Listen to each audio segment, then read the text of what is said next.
ভাইজান, তিলোত্তমায় দোষীরা এখনো সাজা পেল না, এরই মধ্যেই কলকাতায় আবার ল কলেজের ছাত্রী ধর্ষিত হলো। কি বলবেন এই বিষয়ে? দেখুন, এ বিষয়ে বলার কিছু নেই, এটা সব থেকে বড় আক্ষেপের বিষয়।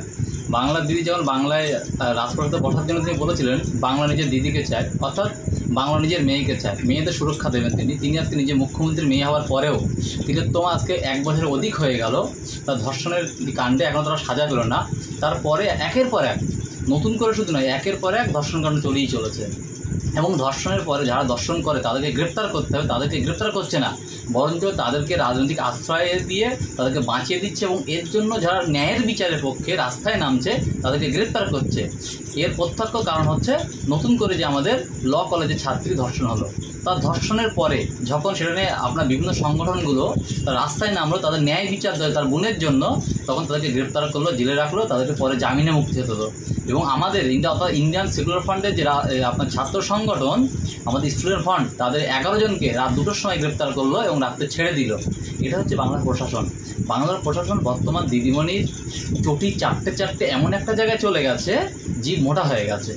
এরা কোনটা দোষী কোনটা নির্দোষ এটা বুঝতে পারছে না। অর্থাৎ আপনার রাজা যেমন হবে প্রজা তেমন হবে। আমাদের যে রানী আছে তিনি হিটলার রানী মতো ব্যবহার করছে না, সুতরাং তার রাজ্যে এমন চলবে, স্বাভাবিক বিষয়টা, কিন্তু দুঃখের বিষয়। কসবার এই কাণ্ডে দেখা যাচ্ছে টিএমসির টিএমসিপির ছাত্র নেতা জড়িত এবং আইএসএফের স্টুডেন্ট ফ্রন্ট প্রতিবাদ করায় গভীর রাত্রে অ্যারেস্ট এবং গভীর রাত্রে ছেড়ে দেওয়া হলো। এটা কি রাজ্যের সঙ্গত কারণ বলে মনে করছেন?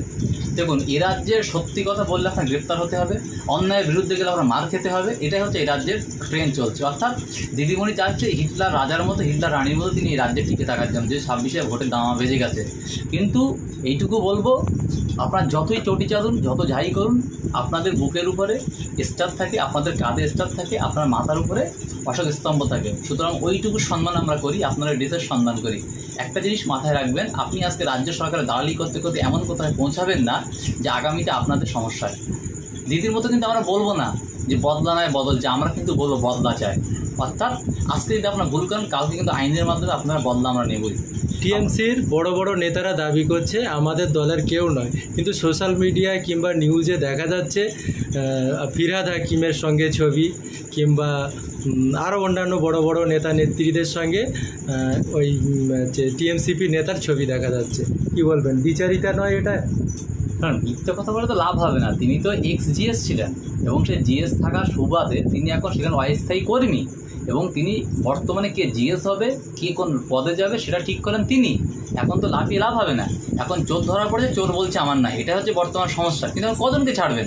আরে আপনার দলের যে কুণাল ঘোষ, সে তো একটা চোর, পুরো দলটা তো চোর এবং জোচ্চোর দিয়ে ভরা। তো কাকে আপনি ঠেলবেন? ঠেলে লাভ হবে না।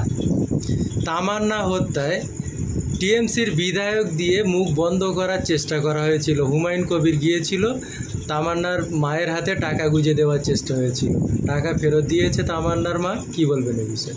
দেখুন, এটা চরিত্র হয়ে দাঁড়িয়েছে। যেখানেই অন্যায় করবে সে অন্যায় ঢাকার জন্য হয় টাকা দিয়ে দাও, নাহলে তাকে মেরে দাও। সেখানে অন্যায় ঢেকতে গেলে মারতে তো পারবে না, একটা মেয়েকে তো মেরেছে। 11 বছর বাচ্চার বুকে আপনার বোম। অশিক্ষিত থেকে অধম, যতই আপনি টাকা দিয়ে কিনতে চান কিনতে পারবেন না। তামান্নার মা তিনি দেখিয়ে দিয়েছেন তার মায়ের সত্তা কাকে বলে। সন্তানের বিচার চেয়েছেন, তিনি টাকা নেননি, মুখের উপর ছুরি তুলে দিয়েছেন। নওশাদ সিদ্দিকী তামান্নার মায়ের সঙ্গে দেখা করেছেন, নওশাদের পিছনে হাজার হাজার মানুষের ভিড়। কি বলবেন?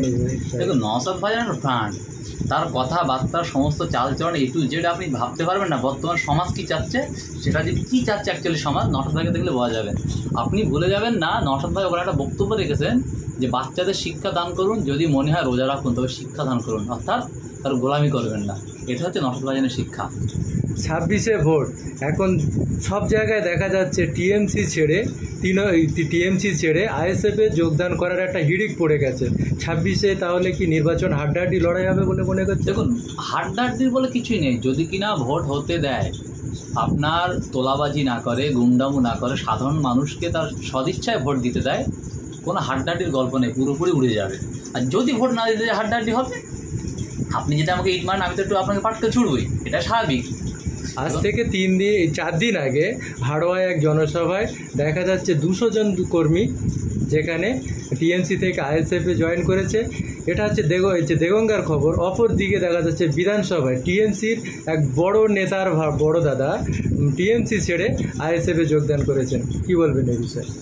তার যোগদানটা খুব ভালো ছিল না ভাঙড়ে। তিনি আজকে দলে ফিরেও গেছেন, তাকে স্বাগতম জানাচ্ছি তার দলে ফিরে যাওয়ার জন্য।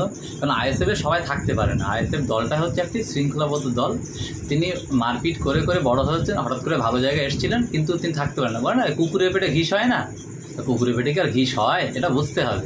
যতই বলি ভাইজানের হাতে হাত দিলে ভালো হয়ে যাবো, হবে না, কুকুরের পেটে ঘিস হবে না।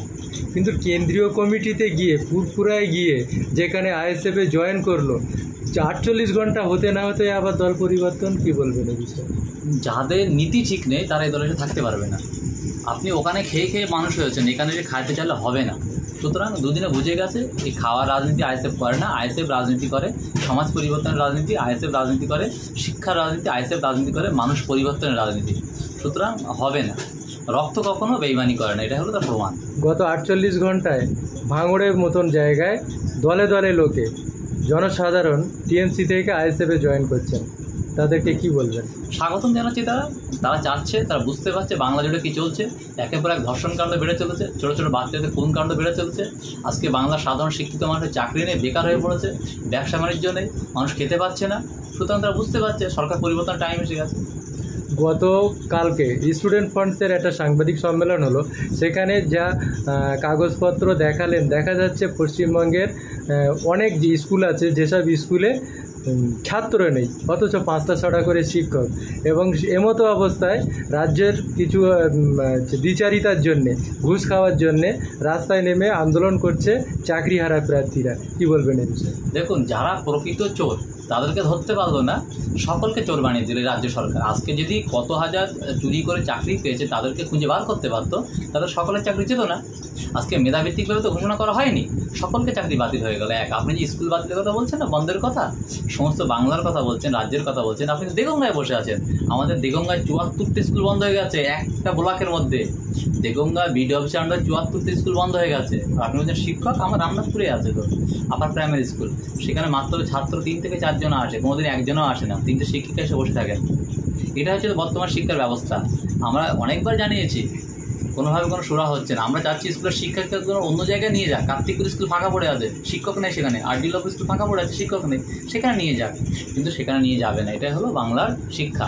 কারণ কি, সরকারি শিক্ষা ব্যবস্থাকে বন্ধ করতে পারলেই তো পুঁজিবাদীতে বাড়বে।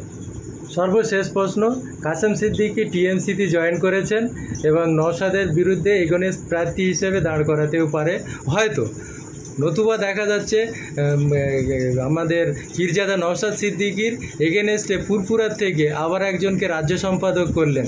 রাজ্য সম্পাদক কি খুঁটি হিসেবে ব্যবহার করবেন, না রাজ্য সম্পাদকের দায়িত্ব দিয়েই তাকে সেই কাজে ব্যবহার করবেন মুখ্যমন্ত্রী? কি বলবেন এই বিষয়ে? দেখুন, আমাদের বুথ লেভেলে যারা রাজনীতি করে তাদের থেকেও ভাইজানের জ্ঞান কম। তিনি পীরের আওলাদ, তার শ্রদ্ধা জানায়, কিন্তু রাজনৈতিক জ্ঞান তার কম। এবং এই দলে কতজন সাধারণ সম্পাদক আছে সেটা আমার জানা নেই, 9 থেকে 10 জন যত সম্ভব আমার ধারণা। দ্বিতীয় কথা, তিনি যদি রাজনীতির ময়দানে এসেছেন, দাঁড়াক না ভাঙড়, আমার চাচ্ছি তো দাঁড়াক। তিনি বাংলার মানুষ বুঝে গেছে এবং বাংলার মানুষ বুঝে গেছে রক্ত এক হতে পারে, কিন্তু মানুষের মেন্টালিটি এক হয় না। রক্ত এক হতে পারে, মানুষের জ্ঞান এক হয় না। রক্ত এক হতে পারে, কিন্তু মানুষের মানুষত্ব এক হয় না। সেটা কাসেম ভাইজান প্রমাণ দেখিয়ে দিয়েছে। এখন সোশ্যাল মিডিয়ায় তোলপাড়, বিশেষ করে আইএসএফের পক্ষে কথা বলার জন্য তোয়া সিদ্দিকীকে গালিগালাজ করা হচ্ছে যে আইএসএফের দালাল। সত্যি কি আইএসএফের জয়েন করতে পারে তোয়া সিদ্দিকী? কি বলবেন? দেখুন, কে কোন দলে জয়েন করছে তার ব্যক্তিগত বিষয় এক। দ্বিতীয় কথা, তিনি অনেকদিন পরে সত্যি কথা বলছেন, ভালো লাগছে। তিনি আওলাদের যে ভাইয়ের পাশে দাঁড়িয়েছেন। প্রথম কথা, তিনি কোন দলে যাবে না যাবে সেটা পরের কথা। সত্যি কথা বলাটা ভালো, তিনি সত্যি কথা বলছেন, ভালো জিনিস তো। কিন্তু তিনি সত্যি কথা বলতে বাধ্য হচ্ছেন, কারণ তার পকেট গরম হচ্ছে না। তার পকেটটা কেটে নিয়ে কাশ্মীরের পকেটে লাগিয়ে দেওয়া হচ্ছে। তার পকেট ঠান্ডা পড়ে গেছে, ওই জন্য হালকা গরম করছে। পকেট ঠান্ডা গেলে আবার চুপ হয়ে যাবে। Thank you.